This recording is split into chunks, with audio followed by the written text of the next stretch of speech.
হাদি ভাইয়ের বুলেটটা right side দিয়ে ঢুকে গিয়ে বাম সাইড দিয়ে বের হয়ে গেছে টেম্পোরাল রিজন দিয়ে। বুলেটের ফ্রেগমেন্ট আমরা একটা কাভার শেল সেটা পেয়েছি অপারেশনের সময় এবং একটা অংশ তার ব্রেন স্টেমের মধ্যে রয়ে গিয়েছে। আমি আজকে ওসমান হাদির যে মেডিকেল বোর্ড হয়েছে কিছুক্ষণ আগে, ওসমান হাদির শারীরিক কন্ডিশন নিয়ে একটু আপডেট বলতে চাই যে তার যে শারীরিক পরিস্থিতি সেটা আশঙ্কাজনক যেরকম ছিল সেটা অপরিবর্তিত রয়েছে এবং তার যে ব্রেইনে ইনজুরি ছিল আমরা ঢাকা মেডিকেল কলেজে অপারেশন করেছিলাম এবং আজকে সকালে তার রিপিট সিটি স্ক্যান হয়েছে এবং সিটি স্ক্যানে আমরা দেখেছি যে তার ব্রেনের যে কন্ডিশনটা সেটা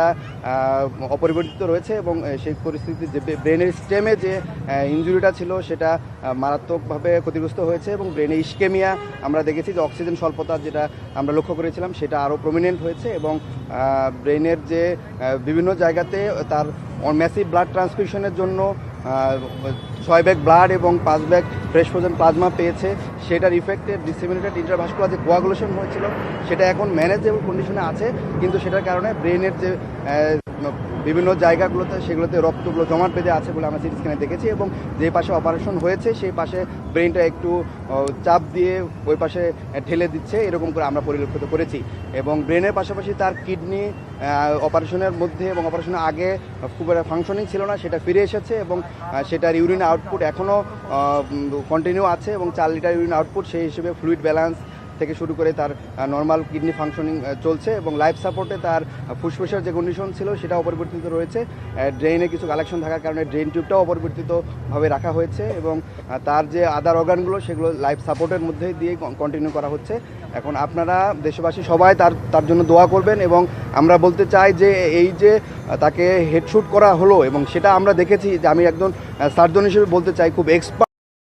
হেডশুটটা করা হয়েছে, কারণ তাকে যেই জায়গা দিয়ে টেম্পোরাল বোন ভেদ করে একদম ব্রেনের যে মেইন অংশ ব্রেন স্টেম যেটাতে হৃদযন্ত্র এবং শ্বাস প্রশ্বাস সেন্টার থাকে ঠিক সেই সেন্টারের সামনে দিয়ে সার্কেল অফ উইলিস যেখানে সবচেয়ে বেশি রক্তনালীগুলো থাকে ওই রক্তনালীর সামনে দিয়ে একদম A4 ওপর হয়ে গিয়েছে। তার মানে খুব এক্সপার্ট হ্যান্ড ছাড়া এরকম এবং সে যদি অভিজ্ঞ না হয় এই জায়গা দিয়ে গুলি করতে পারে না। তাকে এখনও নিবিড়ভাবে পর্যবেক্ষণের মধ্যে আছে এবং তার পরিবার তাকে উন্নত চিকিৎসার জন্য হয়তোবা বিভিন্ন জায়গায় নেওয়ার জন্য চেষ্টা করছে, তবে সেটা তার পরিবার সিদ্ধান্তটা চূড়ান্ত বলে আমরা মনে করি এবং এখানে যে বোর্ড মেডিকেল বোর্ড সিদ্ধান্ত দিয়েছে যে তাদের শারীরিক অবস্থা অপরিবর্তিত রয়েছে এবং সেটা আশঙ্কাজনক, গত 2 দিন যেরকম ছিল ঠিক ওই রকমভাবে আছে। তার জিসিএস যে এটা মেডিকেল বোর্ড সিদ্ধান্ত দেবে, তার পরিবার যদি এগ্রি করে দেন মেডিকেল বোর্ড ওই ব্যাপারটাই তখন আলোকপাত করবে আর কি। জি, তার সিঙ্গাপুর এবং থাইল্যান্ডের যে হসপিটালগুলোতে তাকে কেস সামারি তার পরিবার পাঠিয়েছে এবং ওই হসপিটালের সাথে হয়তো কথা বলে হসপিটাল যে হসপিটাল অ্যাকসেপ্ট করতে পারে তার পরিবার সিদ্ধান্ত নেবে তখন যে আসলে কোন হসপিটালে তাকে নেওয়া যেতে পারে, তবে এটা তার পরিবারের সিদ্ধান্তটা চূড়ান্ত বলে আমরা মনে করি। ওই হসপিটালে এখনও ওইভাবে রেসপন্স করা নাই, কেস সামারি অ্যানালাইসিস ওরা হয়তো করছে, তার পরিবার অফিসিয়ালি তাকে বাইরে নেওয়ার ব্যাপারে সিদ্ধান্ত দিবে, আমরা তার পরিবারের কথার জন্য আমরা অপেক্ষা করে থাকতে পারি। জি,